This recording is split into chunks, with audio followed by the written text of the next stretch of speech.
all of y'all that watched him do that to me, I put a spell on y'all, and you bitches I cursed for life.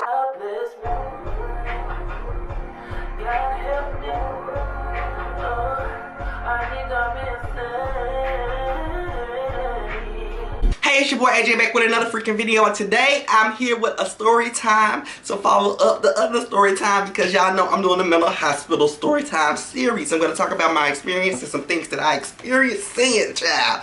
But anyways, today I'm here with the second story in this long series, you guys. Alright, you guys, before we get into the full story, I want to tell y'all about two different characters because these characters will be like in this whole series. They will be constantly brought up. So I want to tell y'all about Mr. Payne. Mr. Payne, he gets that name for a reason, child. He was giving bitches the work. He worked there and he was giving bitches the work. Mr. Payne, he was over both units. Like I tell y'all in the other story time, we have two units called Recovery and another unit called Bridges. He was over both units. He was like, you know, the supervisor over both units. And this other person I want to tell y'all about is Mr. D. Mr. D was like, he wasn't a therapist, but he was like somebody that took care of us from day to day. He would walk us back and forth from lunches, or we had to go to recreational therapy, like certain things, he would be there. And also while we were on the unit, he would be there, you know, checking on us every 30 minutes to make sure we ain't fighting or killing each other or killing ourselves.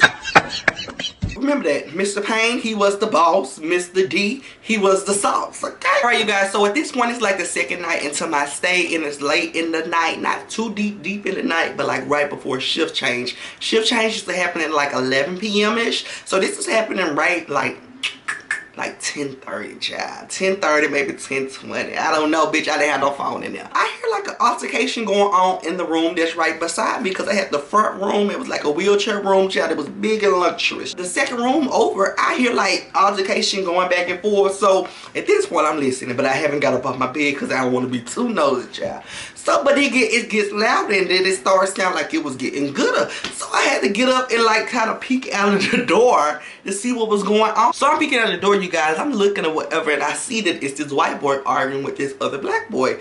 I don't remember names, child, and these hoes don't even matter that much to get a name. But I see an argument, and Mr. D comes down because he was like at the top at the nurse's station. Child, he was at the nurse's station. I'll really explain more into the building as like the story series progresses.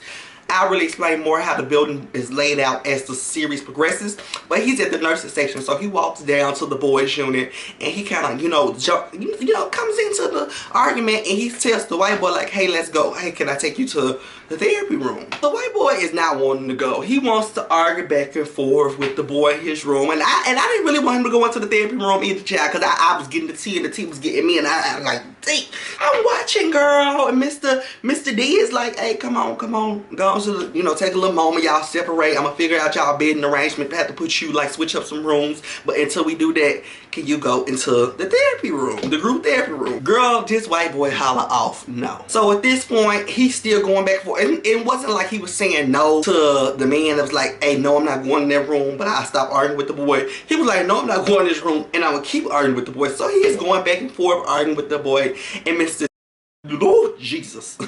I almost gave his real name. Mr. D ended up having to like take the boy, kind of put his hands on him, and the boy holler off, don't touch me, nigger. Hey, need your ass whoop, baby. I said, oh Lord, it's about to go down, baby. It's about to go down before Swift change. It's about to go down before Shift change. So in the midst of me doing my little pep rally, it's about to go down before Shift change. Shout. I don't know what the fuck happened. I'm not gonna sit here and lie to y'all like this happened, I don't know what happened. All I heard was shuffling. Like after I heard the nigga thing, it just started to shuffle in that bitch.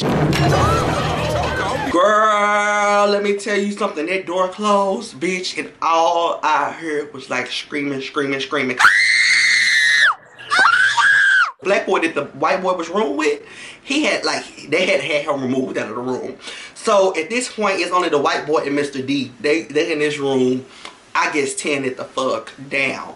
All I hear is, oh! They was in there tussling, and I just hear screaming. screaming from the white boy. I'm like, what the fuck is going on? The door opens, you guys. Girl, I go look in, and the white boy is literally laying off the side of the bed, like kind of trying to progress and hold his arm. So I'm shook. Mr. D goes down there to talk to Mr. Payne, and I guess conversate. A nurse comes down and sees to the white boy, and they end up having to call like 911 and having the ambulance come out, y'all. The ambulance came out, and they end up having to take, you know, to take the white boy off to the hospital. Basically, the white boy dislocated his arm. So the next day, you guys, swear to God, they end up having to have like people that was up. I think it was me and two of the nosy bitches. We had to write like a little report. I told him to write in the report like, look here, child, I don't know what's going on. Mr. D, he ended up having to be on like suspension for like a week, and so they did like a full investigation or XYZ, and then the boy was gone by the time he ended up coming back to the hospital. But girl, I was gagged. This white boy drag, I genuinely did not know what was going on. But I do remember this.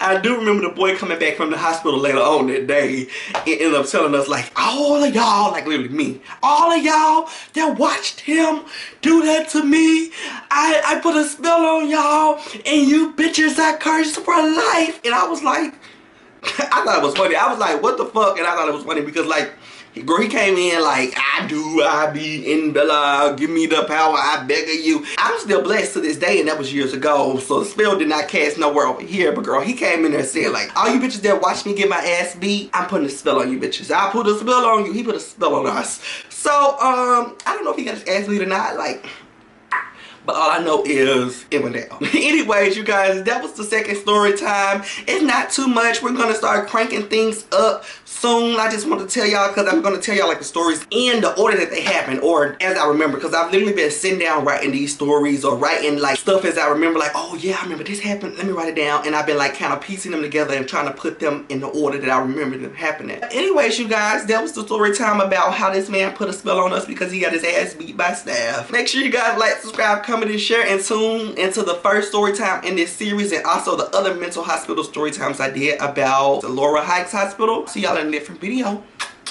Bye.